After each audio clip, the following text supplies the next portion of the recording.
Seja bem-vindo a mais um vídeo aqui no canal. Nos últimos dias, cara, nós vimos um rally acontecer no mercado cripto e o preço do Bitcoin bater topo atrás de topo. Eu observei, conversando com alguns amigos e pessoas que não têm o hábito de estudar um pouco sobre o mercado cripto ou até mesmo o mercado financeiro. E eu acabo usufruindo dessas conversas com amigos para sentir o conhecimento. E nisso a gente começa a entender algumas, alguns comportamentos, né, do público em geral. Primeiro, o Bitcoin bateu aí 122 mil dólares nos últimos dias. Hoje, o dia que eu estou falando aqui é dia 15 do 7, ele já deu uma regredida. Mas o fato é que não sabemos se ele vai continuar subindo. Eu estou muito feliz porque resolvi me posicionar nesse mercado há praticamente quase 2 anos, né, atrás. Falando um pouco sobre as conversas que eu tive com amigos, o primeiro ponto que eu quero falar aqui é que muita gente não conhece ainda o Bitcoin, muita gente vê como um mercado muito volátil e realmente é, né? Hoje o Bitcoin ainda detém de uma volatilidade muito alta. As pessoas ainda têm um sentimento de que é algo muito novo, tem pouquíssimo conhecimento democratizado ainda para o grande público, né?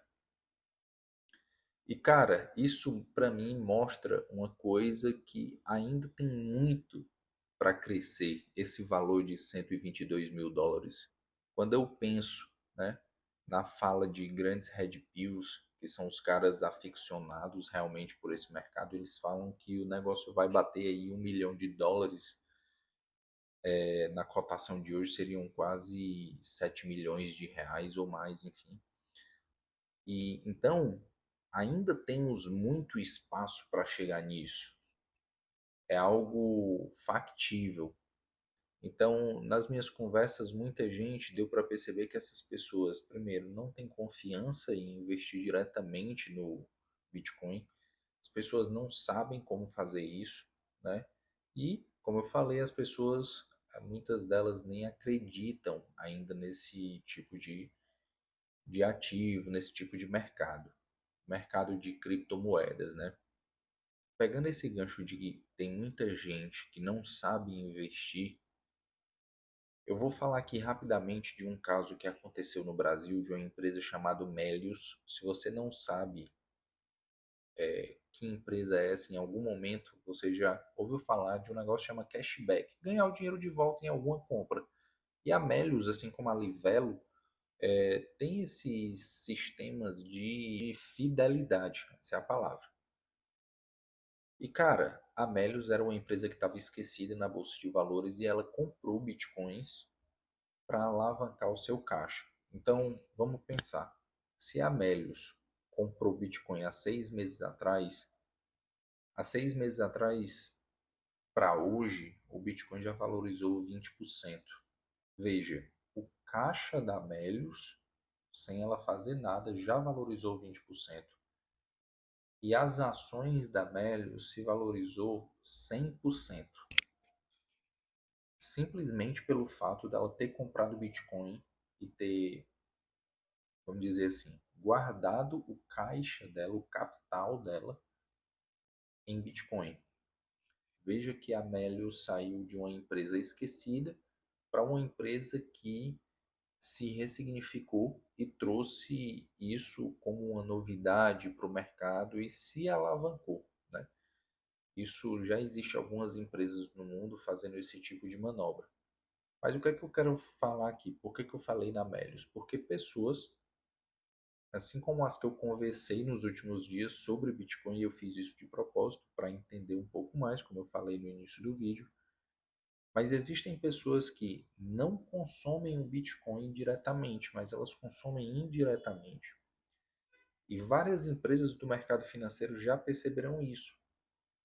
E o legal é que o cara compra o Bitcoin, essas empresas compram Bitcoin, elas se alavancam simplesmente pela deflação do ativo, mas também elas se alavancam vendendo mais caro a ideia delas terem Bitcoin em caixa, e clientes que antes não adquiriram o Bitcoin agora passam a adquirir de forma indireta.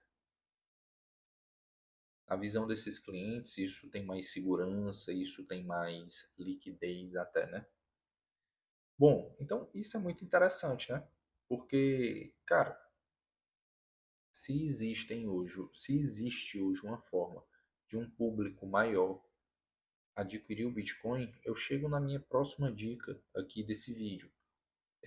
Se você tem interesse em ter Bitcoin, mas de uma forma mais segura, talvez para você seja legal você investir em alguma empresa ou em algum ativo que já esteja posicionado com o Bitcoin.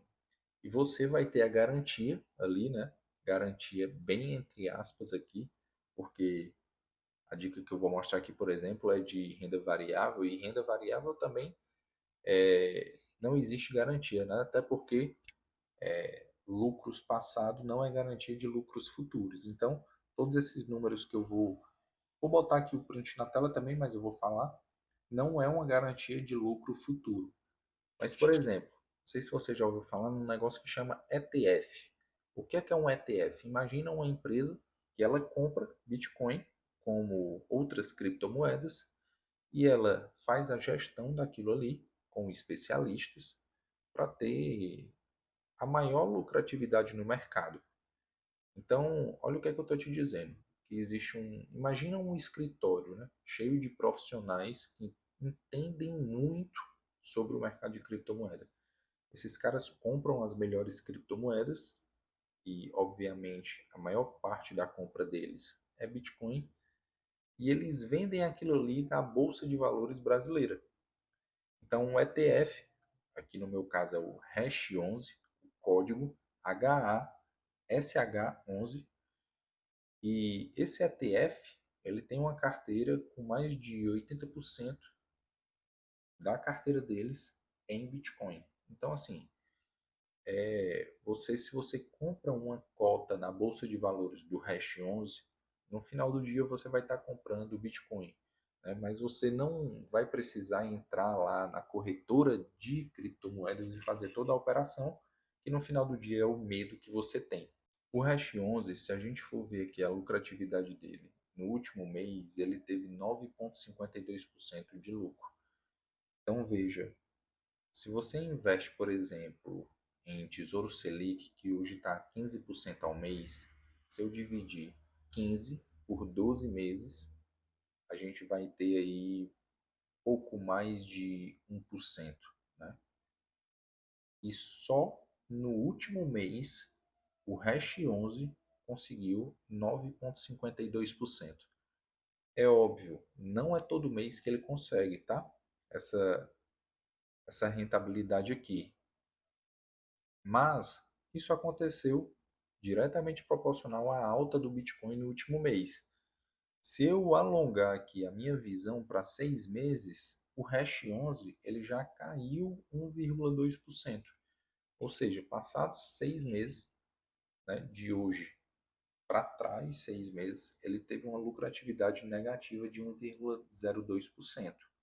Aí você fala, pô, Jorge, eu teria perdido dinheiro? Sim, você teria perdido 1,2%. Enquanto se tivesse no Tesouro Selic, você teria ganhado um pouco mais de quê? 7%, né? Bom, se eu alargar ainda mais a minha visão no Hash11, trazendo para um ano, eu teria aqui uma lucratividade de 60,49%. Cara, isso é muito agressivo. Lembrando, se você estivesse comprando Hash11 através da sua corretora da Bolsa de Valores normal do seu aplicativo, você não estaria comprando criptomoedas. Você estaria comprando de forma indireta as criptomoedas, tá?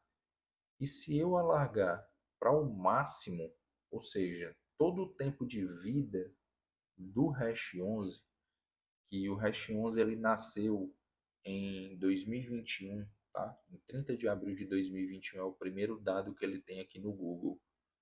Até hoje, ele teria então uns 62,96% de lucro. Ou seja, a gente está falando de 2021 para cá, a gente teria aí 4 anos. Então, meus amigos, se eu dividisse os 62,96% pelos 4 anos, que é o tempo de vida que tem o Hash 11, eu teria por ano uma rentabilidade de 15,74%. Aí você fala, Jorge, mas 15% é a taxa Selic hoje. Mas, cara, a taxa Selic não está assim nos 4 últimos anos, né? Se você prestar atenção, em 2022, que é um período que está entre o tempo de vida do Hash 11, a taxa Selic ficou em 2%. Tem uma frase no livro do Seyfadin Amons que diz que toda moeda tem começo, meio e fim, e talvez o Bitcoin também venha a culminar nisso, né? Mas o fato é que se tem começo, meio e fim, o do Bitcoin ainda é o início. Beleza? Então é isso. Se você gostou do vídeo, se inscreve no canal. Tamo junto.